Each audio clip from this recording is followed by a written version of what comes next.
हरि ओम। आज हम तप के बारे में चर्चा करेंगे। तप का अर्थ होता है तपस्या, और तपस्या के बिना कोई भी व्यक्ति सिद्ध नहीं होता। किसी एक कार्य के लिए बहुत अधिक समय तक कार्य करते रहना, एक ही दिशा में कार्य करते रहना ही तपस्या है। तो तपस्या कैसा, या उसको तपस्या को समझने के लिए क्या होना चाहिए, एक छोटी सी कथा है इसके लिए। पूर्व काल में एक ऋषि हुए। ऋषि बड़े ही धर्मात्मा और बहुत तपस्वी थे, तपस्या करते रहते थे। कालांतर में उनकी दो पत्नी हुई, एक का नाम हुआ विनीता, दूसरी का नाम हुआ कद्दू। अब जो कद्दू नाम की उनकी पत्नी थी, वो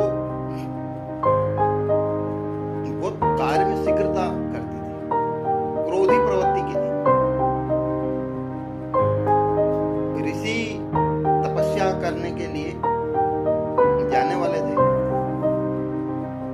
उन्होंने अपनी दोनों पत्नियों को बुलाया और बोला, देखिए मैं तो तपस्या करने के लिए जा रहा हूँ, तुम अपनी इच्छा अनुसार कोई सा भी वरदान मांगो, वर मांग लो।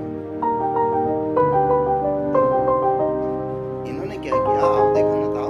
कद्दू ने बोले आप तो मुझे यह आशीर्वाद दीजिए कि मेरे 1000 बलवान नागों के समान नाग पुत्र उत्पन्न हो, सर्प प्रजाति के पुत्र उत्पन्न हो।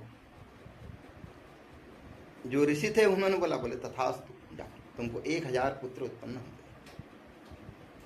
परंतु विनीता थी, विनीता ये विदुषी थी, विद्वान थी। तो ये बोलती हैं, बोले हे पतिदेव, मुझे इसके 1000 पुत्रों के बराबर बल वाले 2 पुत्र ही दे दीजिए। 2 ही पुत्र, एक जगह 2 पुत्रों की डिमांड हुई है, एक जगह 1000 पुत्रों की डिमांड हुई है। तो कालांतर में इन विनीता के 2 अंडा के रूप में 2 पुत्र, 2 अंडे इन्होंने दिए, और कद्दू ने 1000 सर्पों को जन्म दिया। अब क्या है, सर्प का जो गर्भकाल रहता है वो बहुत कम रहता है, बहुत ही कम रहता है। तो इनको बहुत जल्दी पुत्र उत्पन्न हो गए। अब यहाँ तप की बात क्या है, तप अर्थात वेटिंग, तप अर्थात तपस्या, तप अर्थात हम किसी कार्य के लिए कितना समय दे सकते हैं। इसी बात को समझने के लिए स्वामी विवेकानंद जी कहते हैं, यदि तुम्हें लक्ष्य प्राप्त करना हो तो तुम उठते जागते बैठते हर समय एक ही दिवा स्वप्न अपने मन के अंदर रखो, एक ही लक्ष्य अपने मन के अंदर रखो। इसी बात को माननीय एकनाथ जी पुनः कहते हैं कि 1 लाइफ 1 मिशन, एक जीवन में एक लक्ष्य रखने से वह लक्ष्य सफल होता है। अब ये विनीता और कद्दू इन दोनों को बराबर परिमाण के पुत्र दिए, परंतु होता क्या है कि जो कद्दू के पुत्रों की जो शक्ति है वो 1000 भागों में विभक्त हो जाती है। 1000 पुत्र है, 1000 पुत्रों में अलग अलग शक्ति विभक्त हो जाती है। पर विनीता के 2 ही पुत्र हैं, 2 ही पुत्र मांगे हैं, तो इनको बहुत अधिक समय की प्रतीक्षा करनी पड़ी। 500 वर्षों तक, मतलब जो सामान्य जो होता है एक अंडे का परिपोषण का समय होता है, उससे बहुत अधिक समय तक, उससे 500 गुना अधिक टाइम तक, क्योंकि इनके 2 ही बच्चे थे नहीं, समय तक प्रतीक्षा करनी पड़ी। प्रतीक्षा करने के बाद में जो कद्दू के तो 1000 सर्प के रूप में पुत्र उत्पन्न हो गए, पुत्र के पुत्र हो गए, पुत्र के भी पुत्र हो गए, 2 पीढ़ी 3 पीढ़ी हो गई। परंतु विनीता के 2 ही पुत्र हुए। एक का नाम है अरुण, जो कि सूर्य देव का सारथी बना। इतनी गर्मी देने वाले, दिन का प्रभास करने वाले दिनकर के सारथी बने। इनका नाम हुआ अरुण। ऐसा कहते हैं कि जो अरुण है ये वो सारथी है जो सूर्य उदय के पूर्व जो लालिमा रहती है, बोले अरुण की ही है। और दूसरे हुए गरुड़। तो गरुड़ हुए तो हम सबको आगे अमृत की कथा सुनने को मिलेगी, तो उसमें आएगा कि वास्तव में गरुड़ का पराक्रम कितना है और सर्पों का पराक्रम कितना है। तो ये तपस्या के कारण हुआ। तप जिस व्यक्ति का जितना होता है, उस तपस्या के द्वारा उतना ही बलवान, उतना ही श्रेष्ठ पुत्र उत्पन्न होता है। किसी कार्य में सिद्धि इतनी ही दिव्यता से आती है, ये इसका भाव है। अब इसमें आध्यात्मिक पक्ष क्या है, इसमें अध्यात्म क्या है? इसमें अध्यात्म यह है कि जब कोई व्यक्ति कार्य करता है तो कार्य करते करते थोड़ा सा कार्य करता है और बाधाएं उत्पन्न हो जाती है, तो उस व्यक्ति कार्य को छोड़ देता है, कार्य में स्थिर नहीं रहता है। एक व्यक्ति है जो बार बार कार्य को छोड़ देता है और एक व्यक्ति उसी में डटे रहता है, तो धीरे धीरे करके उसकी तपस्या रंग लाती है, उसकी तपस्या दिखने लगती है। ये अध्यात्म है।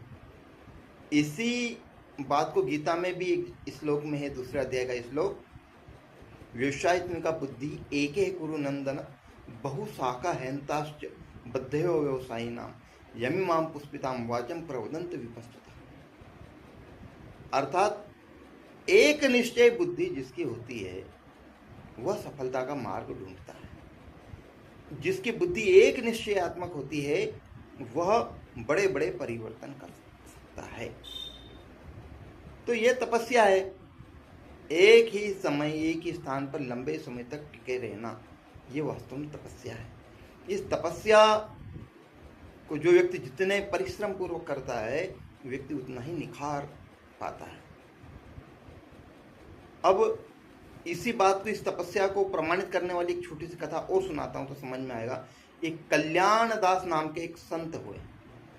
ये रामकृष्ण मिशन आश्रम के ऋषि थे और स्वामी विवेकानंद जी के शिष्य थे। स्वामी जी इनको बोलते हैं कि जाओ आप हरिद्वार चले जाओ, हरिद्वार के ऊपर ऋषिकेश चले जाओ, और वहाँ पर बहुत सारे साधु संत रहते हैं। साधु संत पत्थरों में चलते हैं, तो पत्थरों के कारण उनके पैरों को चोट लग जाती है, कीड़े पड़ जाते हैं, और बर्फ के कारण समझ नहीं आता है, चप्पलें निकालने के चलना पड़ता है। तो वहाँ पर बहुत असहाय अवस्था में बहुत सारे साधु संत रहते हैं। तुम उनकी तपस्या करना और अंतिम समय तक वहीं डटे रहना। ये कल्याणदास जी है, वहाँ जाते हैं। साधन नहीं थे इनके पास, तो टेंट लगा करके ये वहाँ पर स्वामी जी की आज्ञा का पालन करने लगते हैं। टेंट लगाकर ये वहाँ पर साधुओं की चिकित्सा प्रारंभ करते हैं। सुबह शाम जप ध्यान करना और मरीजों का ये पट्टी वगैरह करना, कीड़े पड़ गए तो कीड़े निकालना, उनको पट्टी करना, किसी को दस्त वगैरह लग गए तो उनके कपड़े साफ करना, यही उनका क्रम था।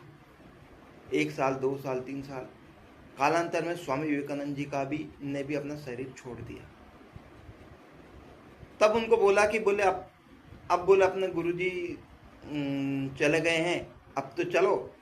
बोले अब चले गए, वहाँ जाने से क्या फायदा, पहले पता होता तो शायद उनके दर्शन कर लेता। फिर एक बहुत बार बेलूर मठ से, कलकत्ता से साधु संत जो उनके गुरु भाई और बहुत सारे लोग बार बार आते थे। बोले भैया अब एक बार देख के आओ, हमारा बेलूर मठ कितना भव्य बन चुका है, कितना बड़ा बन चुका है, कितना दिव्य बन चुका है, एक बार देखने तो चलो। तो ये बोलते थे, बोले मेरा बेलूर मठ तो यही है, ये जो टेंट का जो बना हुआ है, जहाँ पर मैं सब लोगों की सेवा का कार्य करता हूँ, यही मेरा बेलूर मठ है। अच्छा, बेलूर मठ नहीं गए वहाँ तक ठीक है, बाकी अन्य लोग भी इनके साथ अच्छा व्यवहार नहीं करते थे। इनको भंगी साधु बोलते थे, मेहतर साधु बोलते थे। बोले ये तो बस केवल उनकी स्वच्छता करता रहता है और कुछ भी नहीं करता है। इसको त्याग तपस्या से कोई मतलब नहीं, तपस्या से कोई मतलब नहीं, इस प्रकार की भर्त्सना भी करते थे, तो भी उनको कोई जवाब नहीं देते थे। ऐसा दिव्य चरित्र कल्याण दास जी का था।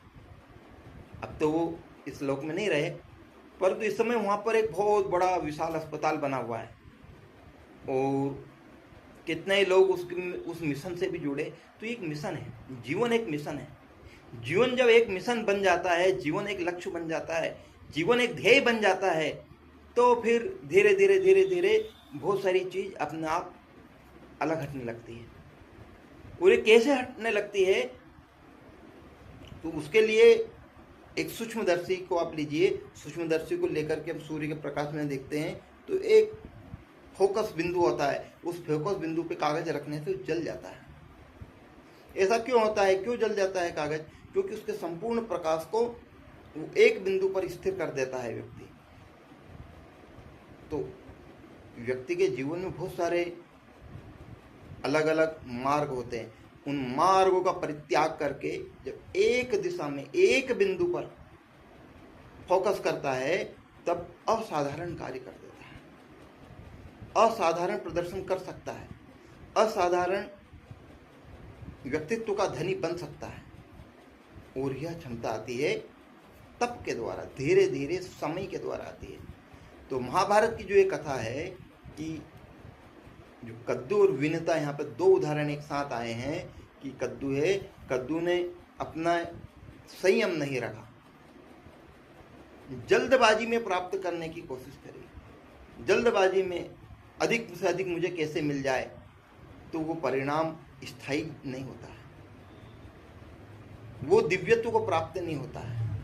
इनके भी कुछ पुत्र बड़े ही बलशाली हुए हैं, जिनमें तक्षक हुआ है, फिर शेष हुए हैं, कुछ महाप्रतापी भी हुए हैं, बाकी सबके सब महान नहीं हुए।